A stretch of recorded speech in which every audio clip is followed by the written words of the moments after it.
అందరికీ నమస్కారం. నా పేరు పెద్దిరెడ్డి సుధారాణి. చిలకలూరుపేట కో కన్వీనర్గా చేశాను గతంలో జగనన్న సీఎంగా ఉన్నప్పుడు. ఈ కూటమి ప్రభుత్వం రాగానే 5 రోజులకి పోలీసులను ఇంటికి పంపించి ఇబ్బంది పెట్టి నన్ను స్టేషన్కి రమ్మని చెప్పేసి సర్లే అని చెప్పేసి నేను మా ఇంటికి వెళ్ళిన తర్వాత అమ్మోళ్ళ ఇంటికి వెళ్ళిన తర్వాత మళ్ళీ మా వారిని పిలిపించి ఇబ్బంది పెట్టి నేను సర్లే ఇవన్నీ గొడవలన్నిటికీ దూరంగా తెలంగాణ వెళ్ళాను. తెలంగాణ వెళ్ళినా కూడా అక్కడ కూడా ఇబ్బంది పెడుతూ ఫోన్లు చేస్తూ నేను హౌస్ కట్టుకున్నాను చిలకలూరుపేటలో, దాన్ని కూడా కూల్చేస్తామని ఇబ్బంది పెడుతూ మా వారిని జాబ్ చేస్తుంటే అక్కడ నుంచి పిల్లలతో సహా అర్ధరాత్రి నైటు 8 గంటలప్పుడు తర్వాత ఉదయం తెల్లారుజామున తీసుకొచ్చారు చిలకలూరుపేట టౌన్ పోలీస్ స్టేషన్కి. టౌన్ పోలీస్ స్టేషన్లోకి తీసుకెళ్లకుండా వెనక పక్క క్వార్టర్స్కి తీసుకెళ్ళి 2 రోజులు అక్కడే పెట్టేసి నా భర్తని, ఒక ఉద్యోగస్తుడు బీటెక్ సోషల్ మీడియాకి అసలు సంబంధం లేదు, ఒక ఉద్యోగస్తుడు నన్ను పిల్లల్ని నైట్ అంతా జర్నీ చేసి వెనక పక్క కారులో ఎక్కడో లాస్ట్ను కూర్చోబెట్టి ఇబ్బంది పెడతా, కారులో వస్తా తిడతా ఇబ్బంది పెడతా కొడతా తీసుకొచ్చాడు పిల్లలతో సహా. భార్యాభర్తలు ఇద్దరు నైట్ పూట అంటే ప్రశ్నించకూడదా సోషల్ మీడియాలో ఆడపిల్లల్ని?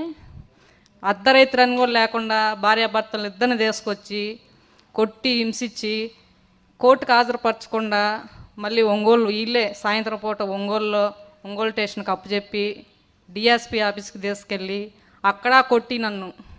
ఒక మహిళ ఏం ప్రశ్నిస్తే తప్పైంది? ఇప్పుడు ఇచ్చిన హామీలనే కదా ప్రశ్నిస్తుంది మనం. ఒక మహిళని కూడా లేకుండా 50 రోజులు జైల్లో, ఎక్కడా చరిత్ర లేదు. జగనన్న మహిళలకి సంక్షేమ పథకాలు అందిస్తుంటే చంద్రబాబు మహిళల్ని జైల్లో పెట్టేస్తున్నాడు. ఎక్కడా లేదు చరిత్రలో. ఆడపిల్లని 50 రోజులు జైల్లో పెట్టి ఒక్క కేసు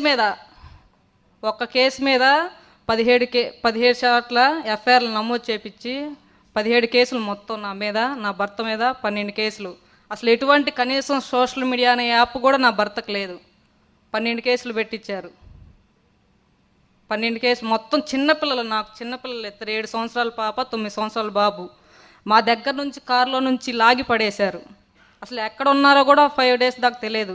తర్వాత మా నాన్న పిల్లల్ని తీసుకుని హ్యాండ్ ఓవర్ చేసుకున్నాడు.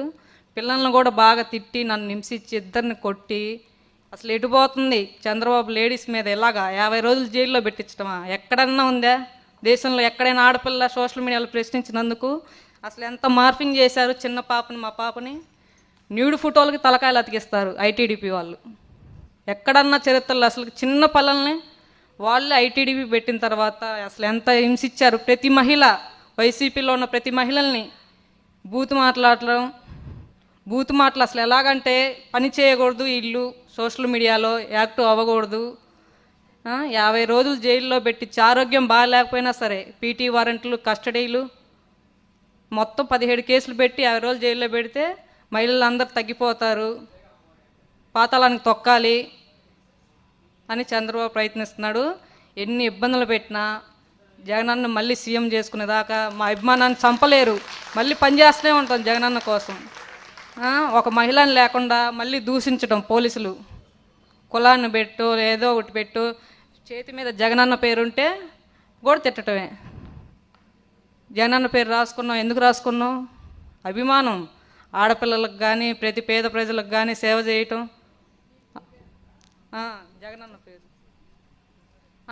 ఇష్టానుసారంగా తిట్టడం, హింసించడం. చిన్నపిల్లలండి, 50 రోజులు జైల్లో ఉన్నాం. చదువు పోయింది, 3 నెలల స్కూల్ పోయింది. వాయిదాలు, కండిషన్లు. ప్రశ్నిస్తే కేసులు పెడతారా?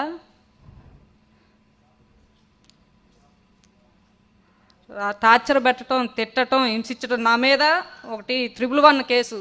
అంటే 111 కేసు అంటే 1 ఇయర్ వరకు బెయిల్ రాకుండా రౌడ్ షీటర్ల మీద ఉపయోగించే 111 తీసుకొచ్చి 111 పెట్టకపోతే కొట్టేశారు. ఫోక్సో, ఆడపిల్ల మీద ఫోక్సో చట్టం చరిత్రలో ఎక్కడా లేదు, చంద్రబాబుకే దక్కింది. మళ్ళీ ఎస్సీ ఎస్టీ కేసు, అవన్నీ జడ్జి గారు కొట్టేశారు.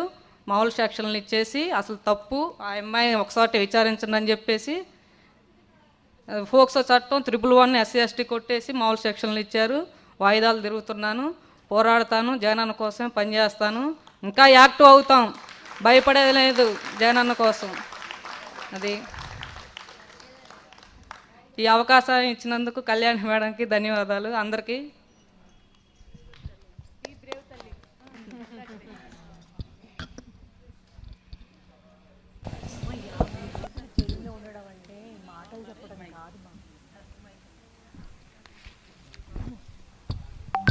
సుధారాణి గారు, ఏ విధంగా ఈ కూటమిలో ఉన్న వాళ్ళు పోలీసుల ద్వారా ఆమెకి ఇబ్బంది పెట్టారో చెప్పడం జరిగింది. నిజంగా చాలా బాధ అనిపిస్తుంది ఆ అమ్మ మాటలు వింటూ ఉంటే.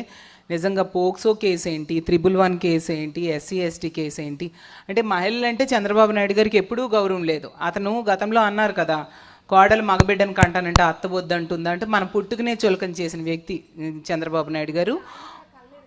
పోలీసుల్ని కూడా రెడ్ బుక్ రాజ్యాంగం అమలు చేయడం మీదే ఉపయోగిస్తూ ఉండే పరిస్థితి. అక్రమ కేసులు ఎలా పెట్టాలి, అక్రమ అరెస్టులు ఎలా చేయాలి అని చెప్పి అన్ని కేసులు పెట్టి అన్ని రకాలుగా ఇబ్బంది పెట్టారు. నిజంగా చాలా బాధాకరం. ఇప్పుడు సుజనా గారు, ఇంటూరి రవికిరణ్ గారని సోషల్ మీడియా యాక్టివిస్ట్, అతను కూడా ప్రభుత్వం తాలూకా లోపాలని వైఫల్యాలని ప్రశ్నించినందుకు అతనికి కూడా అక్రమ కేసులు పెట్టి చాలా ఇబ్బందులు పెట్టడం జరిగింది. అమ్మ ఏ విధంగా జరిగిందో అప్పుడు అన్ని విషయాలు వివరిస్తారు. నమస్తే అండి. వస్తుంది. నమస్తే అండి, నా పేరు ఇంటూరి సుజన అండి. నా భర్తని అక్టోబరు నెల నుంచి ఇబ్బంది పెడతానే ఉన్నారు. గుడివాడ నుంచి ఫస్ట్ సంతకం కోసమని తీసుకెళ్ళటం, అలా నవంబర్ వరకు తిప్పారండి. నవంబర్లో వచ్చి దువాడ స్టేషన్ దగ్గర నుంచి వచ్చి సంతకం కోసం తీసుకెళ్తున్నామమ్మ అని చెప్పి తీసుకెళ్లారు. ఆయనతో పాటు నేను కూడా వెళ్ళాను. అక్కడ సంతకం కోసం అని చెప్పి లోపల పొద్దున్నుంచి రాత్రి 9 వరకు కూర్చోబెట్టి ఇదిగో పంపిస్తామని బయటికి తీసుకొచ్చి బయట ఇంకొక మహారాణిపేట పోలీసులు రెడీగా ఉన్నారు. అతనికి అప్పచెప్పేశారు. అసలు ఎక్కడికి తీసుకెళ్తున్నారు ఏంటి అని అడుగుతుంటే అసలు సమాధానం లేదండి. ఒక ఆడవాళ్ళని చూడకుండా ఆ సిఐ అయితే ఎంత రూడ్గా ప్రవర్తించాడు.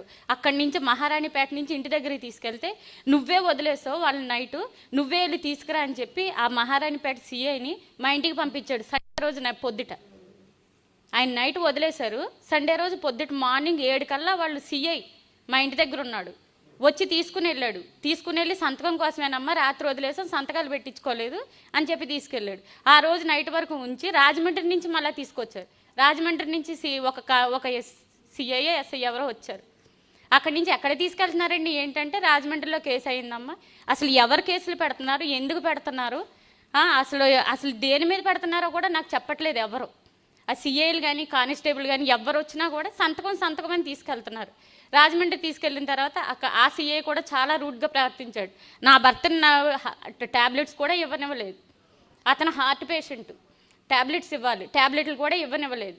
అసలు ఏం జరుగుతుందో కూడా అర్థం కాలేదు. మమ్మల్ని లోపలికి రానివ్వట్లేదు. అతను ఎక్కడ తీసుకెళ్లారో తెలీదు. లోకల్లో అంటే నేను అంతా ఫాలో చేశానండి. రాజమండ్రి వరకు అంటే నేను ఫాలో చేయలేకపోయాను. ఆ తెల్లారి 2 గంటలకల్లా స్టేషన్ దగ్గర ఉన్నాను. తెల్లారి 10 వరకు సిఐ లేడని చెప్పి నన్ను అక్కడ నుంచోబెట్టారు. ఎంత అవమానకరంగా మాట్లాడారంటే అసలు పోలీసులో వాళ్ళు లేకపోతే తెలుగు టీడీపీ నాయకులు కూడా నాకు అర్థం కాలేదు. చాలా వరస్ట్గా అన్నమాట. ఆ స్టేషన్ అతన్ని ఏం చేశారంటే కేసు పెట్టేశారు, రిమాండ్కి వేసేశారు రాజమండ్రిలో రిమాండ్కి వేసినప్పుడు ఎందుకు వేస్తున్నారని అడుగుతుంటే ఒకే పోస్ట్ మీద అతని మీద ఇప్పటికి 19 కేసులు బుక్ చేశారు. ఇప్పటికి ఈ రోజు కూడా మేము కండిషనల్ బెయిల్ మీద ఈ రోజు కూడా మేము సంతకాల కోసం తిరుగుతున్నాం. ఆ కూటమి ప్రభుత్వం ఇంత ఇబ్బంది పెడుతుంది మమ్మల్ని. జగనన్న అండగా ఉన్న మూలాన మేము ఇలా నిలబడగలిగాం. కానీ వాళ్ళు పెట్టే ఇబ్బందులు అంటే నేను ఒక్కదాన్ని, అతను 100 రోజులు జైల్లో పెట్టారండి, ఒక్కదాన్ని నేను మెయింటైన్ చేసుకోగలిగాను జగనన్న అండగా ఉండడం వల్ల. ప్రతి నాయకులు వైఎస్ఆర్సీపీ నాయకులు అందరూ నాకు అండగా నిలబడ్డారు. అంటే ఇప్పుడు నేను ఎంత ఇబ్బంది పడ్డానంటే సాక్షి మీడియా మాత్రం నాకు చాలా హెల్ప్ చేసిందండి. ఇప్పుడు వైజాగ్లో కానీ నాకు సాక్షి మీడియా ఎక్కడ చూసినా ఒక్క ఫోన్ చేస్తే సాక్షి మీడియా వచ్చి నా దగ్గర ఉండేదండి. నాకు సాక్షి మీడియా మాత్రం చాలా హెల్ప్ఫుల్ చేశారు. నా భర్త ఇప్పటికీ సంతకం అతను వాళ్ళు ఏం రాస్తున్నారో దాని మీద సంతకం పెట్టాలి, లేకపోతే నీ భార్యను కూడా వేసి ఇద్దరు చెరో జైల్లో ఉండిద్దరు కానీ అని చెప్పి మాటూరు సిఐ అండి అతనికి కండిషనల్ లేకపోయినా సంతకం లేకపోయినా రప్పించి అతను మళ్ళీ బాపట్లకి మాటూరికి ఒకటే సిఐ మళ్ళీ అతన్ని బుక్ చేయాలని చూశారు. ఆ రోజు నేను జగన్ గారికి ఫోన్ చేయడం అంటే వేరే వాళ్ళ ద్వారా ఫోన్ చేయడం, అప్పుడు అతన్ని అర్ధరాత్రి 12 గంటలకి నడు రోడ్డు మీద బైపాస్ రోడ్డు మీద వదిలేసి వెళ్ళారండి.